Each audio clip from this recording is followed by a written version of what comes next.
Assalamualaikum warahmatullahi wabarakatuh. Perkenalkan, nama saya Julaiha dengan NIM 3122101575 dari kelas TI 22A5. Baik, di sini saya akan menjelaskan perancangan sistem informasi penggajian karyawan pada mata kuliah analisa kebutuhan sistem. Nah, di perancangan sistem ini ada use case diagram, terus ada activity diagram, ada sequence diagram, dan kelas diagram. Saya akan bahas bagian use case diagram terlebih dahulu. Nah, tampilannya seperti ini. Jadi aktornya ini ada admin, HRD, accounting, karyawan, dan direktur. Bagian admin dapat melakukan login, mengelola data user, dan melihat laporan. Sedangkan bagian karyawan yaitu melakukan login, melihat slip gaji, melakukan absen, dan logout. Admin juga bisa logout. Nah, terus HRD yaitu melakukan login, mengelola data gaji, melihat laporan, melihat slip gaji, dan melakukan logout. Bagian accounting yaitu melakukan login, melihat laporan, dan melakukan logout. Sedangkan bagian direktur yaitu dia melakukan login, melihat laporan, dan logout. Kemudian saya akan bahas yaitu pada bagian activity diagram. Nah, di sini ada activity login, yaitu ada user. Jadi pertama ini user ini ada karyawan, HRD, accounting, admin, dan direktur. Nah, si user ini dapat mengisi form login, kemudian sistem akan melakukan pengecekan email dan password. Jika benar, maka akan menampilkan halaman dashboard, tapi jika salah akan menampilkan pesan kesalahan. Nah, habis itu alurnya selesai. Nah, yang kedua yaitu ada activity data user, yaitu yang dilakukan oleh admin dan sistem. Nah, yang pertama si admin ini mengisi form data user, setelah itu si admin mengklik tombol submit dan sistem akan melakukan pengecekan data input. Nah, jika data terisi, datanya akan disimpan ke database. Tapi jika datanya kosong, maka sistem akan menampilkan pesan kesalahan. Setelah itu jika datanya terisi, sistem akan menampilkan data disimpan ke database dan sistem akan menampilkan pesan berhasil disimpan. Kemudian alurnya selesai. Nah, yang ketiga yaitu activity data gaji yang dilakukan oleh HRD dan sistem. Jadi si HRD ini pertama membuka aplikasi sistem informasi penggajian karyawan, setelah itu sistem akan menampilkan menu login. Nah, si HRD akan melakukan input username dan password. Jika gagal, sistem akan menampilkan menu login kembali. Tapi jika berhasil, maka sistem akan menampilkan halaman home atau dashboard. Nah, kemudian di halaman home ini, si HRD akan dapat menginput gaji, input tunjangan, input potongan, dan input lembur. Setelah diinput, maka si HRD akan melakukan logout di sistem. Kemudian prosesnya selesai atau alurnya selesai. Nah, ini ada juga activity melihat laporan yang dilakukan oleh HRD, accounting, dan direktur.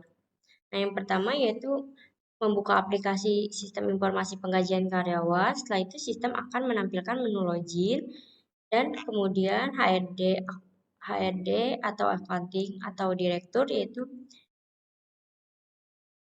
dia menginput datanya dulu. Nah, setelah datanya berhasil, si sistem ini akan menampilkan halaman home. Tapi jika datanya tidak berhasil, maka si si user, HRD, accounting, dan direktur ini akan disuruh kembali melakukan login. Kemudian, tapi jika berhasil, yaitu si HRD atau accounting atau direktur ini bisa dapat melihat laporan dan melakukan logout di sistem, kemudian alurnya selesai.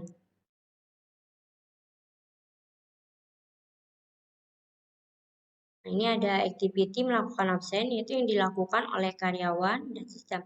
Jadi si karyawan ini pertama membuka aplikasi sistem informasi penggajian karyawan. Setelah itu si sistem akan menampilkan menu login. Nah, bagian karyawan ini akan menginput username dan password. Kemudian si sistem akan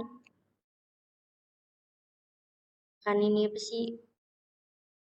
Akan mengecek datanya itu jika berhasil maka si sistem akan menampilkan halaman home. Tapi jika gagal si sistem ini akan menampilkan menu login kembali.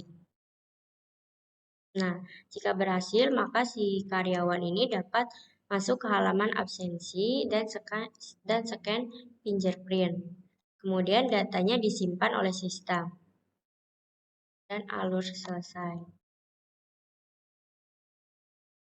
Nah, ini ada activity melihat slip gaji yang dilakukan oleh karyawan dan HRD.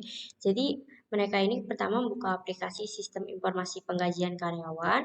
Setelah itu, sistem akan menampilkan menu login dan karyawan atau HRD ini melakukan input username dan password. Nah, jika gagal, si sistem akan menampilkan menu login kembali, tapi jika berhasil, sistem akan menampilkan halaman home. Kemudian karyawan atau HRD ini dapat melihat slip gaji. Setelah itu, maka akan melakukan logout di bagian sistem. Dan alurnya selesai. Ini ada activity logout, yaitu yang dilakukan oleh user, yaitu usernya ada admin, HRD, karyawan, accounting, dan direktur. Jadi mereka sama klik tombol logout, terus sistem akan menampilkan pesan apakah Anda yakin ingin keluar. Nah, jika berhasil maka sistem akan disarankan ke halaman login dan menampilkan pesan Anda berhasil keluar. Tapi jika gagal itu klik tombol logout lagi pada bagian user. Kemudian alurnya selesai. Oke, saya akan bahas yang bagian sequence diagram. Di sini ada sequence diagram login, yaitu aktornya adalah user. Jadi pertama si user ini mengisi username, email, dan password di halaman login. Kemudian user akan cek data user di cek data ini. Setelah itu akan validasi data user. Dan yang keempat yaitu si user masuk halaman utama pada halaman utama. Nah, pada halaman utama ini akan mengirim pesan berhasil login kepada user atau gagal login pada user juga di bagian cek data.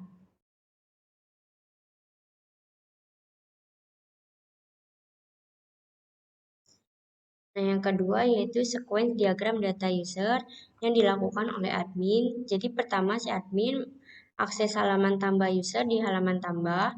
Kemudian si admin juga mengisi username, email, dan password di halaman form registrasi. Nah, yang ketiga yaitu validasi data user, dan di form registrasi ini setelah itu si admin dapat menyimpan datanya disimpan di database. Pada halaman form registrasi ini datanya disimpan di database. Setelah itu bagian database akan mengirim pesan berhasil tambah user baru ke user. Atau si form registrasi ini juga dapat mengirim pesan gagal login ke admin.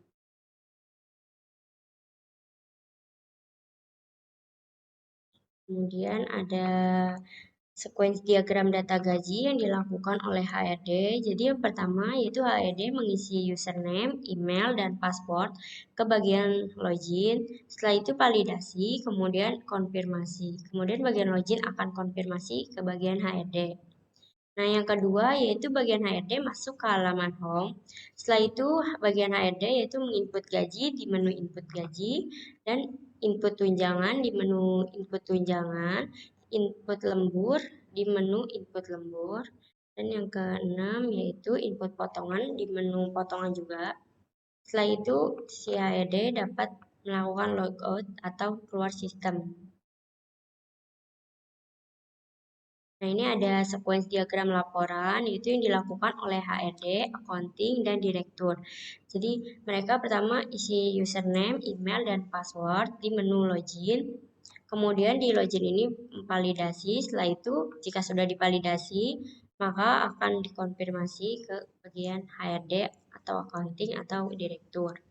Nah, kemudian yang kedua yaitu masuk ke halaman home pada home. Terus yang ketiga melihat data laporan pada menu data laporan.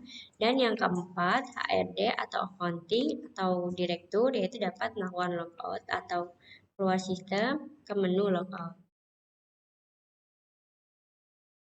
Kemudian ada sequence diagram melakukan absen yang dilakukan oleh karyawan. Jadi yang pertama, karyawan mengisi username, email, dan password di bagian login. Setelah itu, login akan melakukan validasi. Nah, setelah divalidasi, maka login akan mengkonfirmasi ke bagian karyawan. Nah, yang kedua yaitu karyawan dapat masuk ke halaman home di bagian home. Terus karyawan juga dapat melakukan absen di menu absensi. Dan yang keempat yaitu karyawan melakukan logout atau keluar sistem pada menu logout.